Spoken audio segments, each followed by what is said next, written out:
Mr. Page, I must say, I find your concept for Tales from the Dead very intriguing. Thought every day you'd come across a TV show dedicated to storytelling like this. Yes, it's a unique endeavor for sure. It's all about presenting these little nuggets of life, born from the silent contemplations of my desk.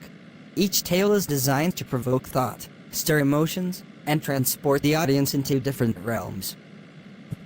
It's refreshing to see such original content. In a time where people are craving connections, stories that touch the heart and really make a difference. I believe Tales from the Desk has potential to attract a wide audience. I certainly hope so. The aim is not just to entertain but to resonate with viewers, to offer them something they can carry with them even after the tale has ended.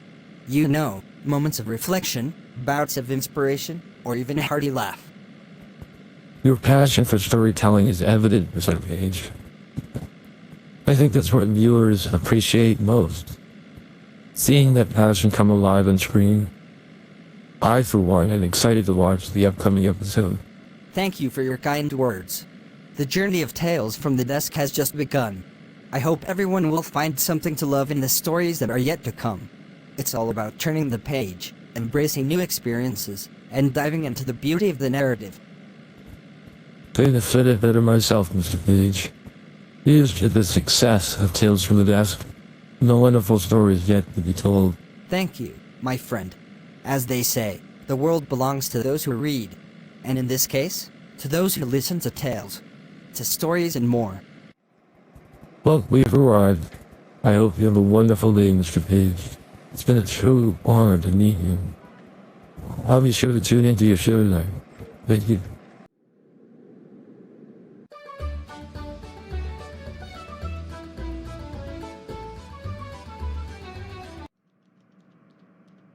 Good evening, Mr. Page. You're due on stage in 5 minutes. All right, thank you, Danielle. Good evening, Mr. Page. I'm excited about tonight. Can't wait to hear our story. Thank you, Scott. Everything ready? Yes, sir, you're free to go ahead and break a leg. Why, thank you, Scott. I know I can always count on you.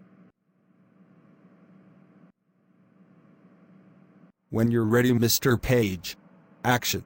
Good evening, dear viewers, and welcome to another episode of Tales from the Desk. Tonight, we dive into the depths of the human psyche with a chilling narrative from the master of macabre himself, Edgar Allan Poe. Let's venture into the telltale heart. True. Nervous. Very, very dreadfully nervous I had been and am. But why will you say that I am mad? The disease had sharpened my senses, not destroyed, not dulled them. Above all was the sense of hearing acute. I heard all things in the heaven and in the earth. I heard many things in hell. How, then, am I mad? Hearken. And observe how healthily, how calmly I can tell you the whole story. It is impossible to say how first the idea entered my brain. But once conceived, it haunted me day and night. Object there was none. Passion there was none. I loved the old man. He had never wronged me. He had never given me insult. For his gold I had no desire. I think it was his eye. Yes, it was this. One of his eyes resembled that of a vulture, a pale blue eye, with a film over it. Whenever it fell upon me, my blood ran cold. And so by degrees, very gradually, I made up my mind to take the life of the old man, and thus rid myself of the eye forever. Now this is the point. You fancy me mad. Madmen know nothing. But you should have seen me. You should have seen how wisely I proceeded, with what caution, with what foresight, with what dissimulation I went to work. I was never kinder to the old man than during the whole week before I killed him. And every night, about midnight, I turned the latch of his door and opened it, oh, so gently. And then, when I had made an opening sufficient for my head, I put in a dark lantern, all closed, so that no light shone out, and then I thrust in my head. Oh, you would have laughed to see how cunningly I thrust it in. I moved it slowly, very, very slowly, so that I might not disturb the old man's sleep. It took me an hour to place my whole head within the opening so far that I could see him as he lay upon his bed. Ha! Would a madman have been so wise as this? And then, when my head was well in the room, I undid the lantern cautiously, oh, so cautiously, for the hinges creaked, I undid it just so much that a single thin ray fell upon the vulture eye. And this I did for 7 long nights, every night just at midnight. But I found the eye always closed. And so it was impossible to do the work. For it was not the old man who vexed me, but his evil eye. And every morning, when the day broke, I went boldly into the chamber, and spoke courageously to him, calling him by name in a hearty tone, and inquiring how he had passed the night. So you see, he would have been a very profound old man, indeed, to suspect that every night, just at 12, I looked in upon him while he slept. Upon the 8th night I was more than usually cautious in opening the door. A watch's minute hand moves more quickly than did mine. Never before that night had I felt the extent of my own powers, of my sagacity. I could scarcely contain my feelings of triumph. To think that there I was, opening the door, little by little, and he not even to dream of my secret deeds or thoughts. I fairly chuckled at the idea, and perhaps he heard me, for he moved on the bed suddenly, as if startled. Now you may think that I drew back, but no. His room was as black as pitch with the thick darkness, for the shutters were close fastened, through fear of robbers, and so I knew that he could not see the opening of the door, and I kept pushing it on steadily. I had my head in, and was about to open the lantern, when my thumb slipped upon the tin fastening, and the old man sprang up in the bed, crying out, "Who's there?" I kept quite still and said nothing. For a whole hour I did not move a muscle, and in the meantime I did not hear him lie down. He was still sitting up in the bed listening, just as I have done, night after night, hearkening to the death watches in the wall. Presently I heard a slight groan, and I knew it was the groan of mortal terror. It was not a groan of pain or of grief, oh, no. It was the low stifled sound that arises from the bottom of the soul when overcharged with awe. I knew the sound well. Many a night, just at midnight, when all the world slept, it has welled up from my own bosom, deepening, with its dreadful echo, the terrors that distracted me. I say I knew it well. I knew what the old man felt, and pitied him, although I chuckled at heart. I knew that he had been lying awake ever since the first slight noise, when he had turned in the bed. His fears had been ever since growing upon him. He had been trying to fancy them causeless, but could not. He had been saying to himself, "It is nothing but the wind in the chimney, it is only a mouse crossing the floor, or it is merely a cricket which has made a single chirp." Yes, he has been trying to comfort himself with these suppositions, but he had found all in vain. All in vain, because death, in approaching him, had stalked with his black shadow before him, and enveloped the victim. And it was the mournful influence of the unperceived shadow that caused him to feel, although he neither saw nor heard, to feel the presence of my head within the room. When I had waited a long time, very patiently, without hearing him lie down, I resolved to open a very, very little crevice in the lantern. So I opened it, you cannot imagine how stealthily, until, at length a single dim ray, like the thread of the spider, shot from out the crevice and fell upon the vulture eye. It was open, wide open, and I grew furious as I gazed upon it. I saw it with perfect distinctness, all a dull blue, with a hideous veil over it that chilled the very marrow in my bones. But I could see nothing else of the old man's face or person, for I had directed the ray as if by instinct, precisely upon the damned spot. And now have I not told you that what you mistake for madness is but over-acuteness of the senses? Now, I say, there came to my ears a low, dull, quick sound, such as a watch makes when enveloped in cotton. I knew that sound well, too. It was the beating of the old man's heart.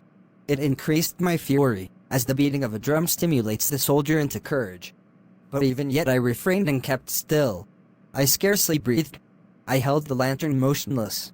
I tried how steadily I could maintain the ray upon the eye. Meantime the hellish tattoo of the heart increased. It grew quicker and quicker, and louder every instant. The old man's terror must have been extreme. It grew louder, I say, louder every moment. Do you mark me well? I have told you that I am nervous, so I am. And now at the dead hour of the night, amid the dreadful silence of that old house, so strange a noise as this excited me to uncontrollable terror. Yet, for some minutes longer I refrained and stood still. But the beating grew louder. I thought the heart must burst. And now a new anxiety seized me. The sound would be heard by a neighbor. The old man's hour had come. With a loud yell, I threw open the lantern and leaped into the room. He shrieked once only. In an instant I dragged him to the floor, and pulled the heavy bed over him. I then smiled gaily, to find the deed so far done. But, for many minutes, the heart beat on with a muffled sound. This, however, did not vex me. It would not be heard through the wall. At length it ceased. The old man was dead. I removed the bed and examined the corpse. Yes, he was stone dead. I placed my hand upon the heart and held it there many minutes. There was no pulsation. He was stone dead. His eye would trouble me no more. If still you think me mad, you will think so no longer when I describe the wise precautions I took for the concealment of the body. The night waned, and I worked hastily, but in silence. First of all I dismembered the corpse. I cut off the head and the arms and the legs. I then took up 3 planks from the flooring of the chamber, and deposited all between the scantlings. I then replaced the boards so cleverly, so cunningly, that no human eye, not even his, could have detected anything wrong. There was nothing to wash out, no stain of any kind, no blood spot whatever. I had been too wary for that. A tub had caught all. Ha! Ha! When I had made an end of these labors, it was 4 o'clock, still dark as midnight. As the bell sounded the hour, there came a knocking at the street door. I went down to open it with a light heart. For what had I now to fear?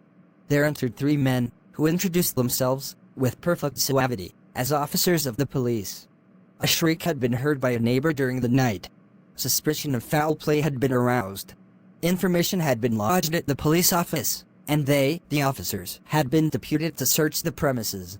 I smiled. For what had I to fear? I bade the gentleman welcome. The shriek, I said, was my own in a dream. The old man, I mentioned, was absent in the country. I took my visitors all over the house. I bade them search well. I led them, at length, to his chamber. I showed them his treasures, secure, undisturbed. In the enthusiasm of my confidence, I brought chairs into the room, and desired them here to rest from their fatigues, while I myself, in the wild audacity of my perfect triumph, placed my own seat upon the very spot beneath which reposed the corpse of the victim. The officers were satisfied. My manner had convinced them. I was singularly at ease. They sat, and while I answered cheerily, they chatted of familiar things. But, ere long, I felt myself getting pale and wished them gone. My head ached, and I fancied a ringing in my ears, but still they sat and still chatted. The ringing became more distinct. It continued and became more distinct. I talked more freely to get rid of the feeling, but it continued and gained definitiveness, until, at length, I found that the noise was not within my ears. No doubt I now grew very pale, but I talked more fluently, and with a heightened voice. Yet the sound increased, and what could I do? It was a low, dull, quick sound, much such a sound as a watch makes when enveloped in cotton. I gasped for breath, and yet the officers heard it not. I talked more quickly, more vehemently, but the noise steadily increased. I arose and argued about trifles, in a high key and with violent gesticulations, but the noise steadily increased. Why would they not be gone?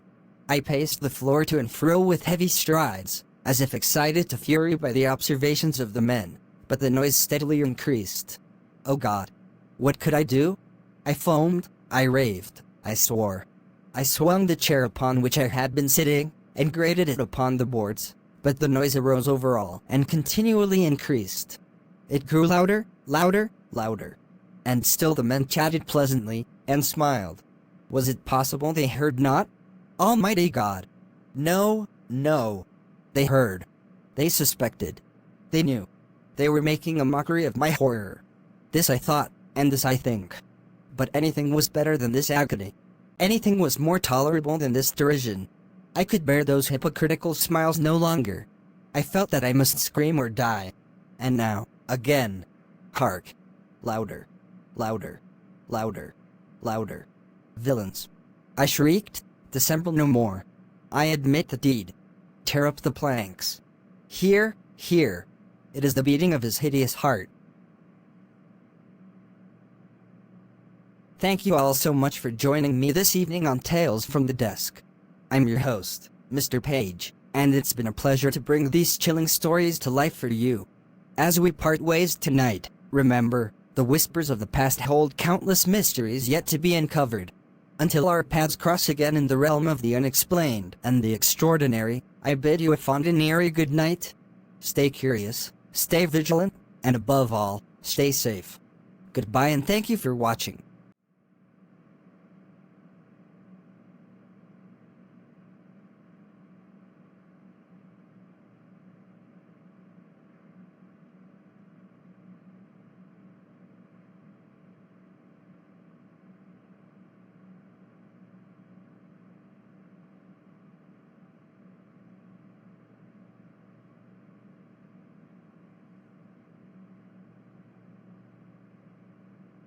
Thoughts a cut.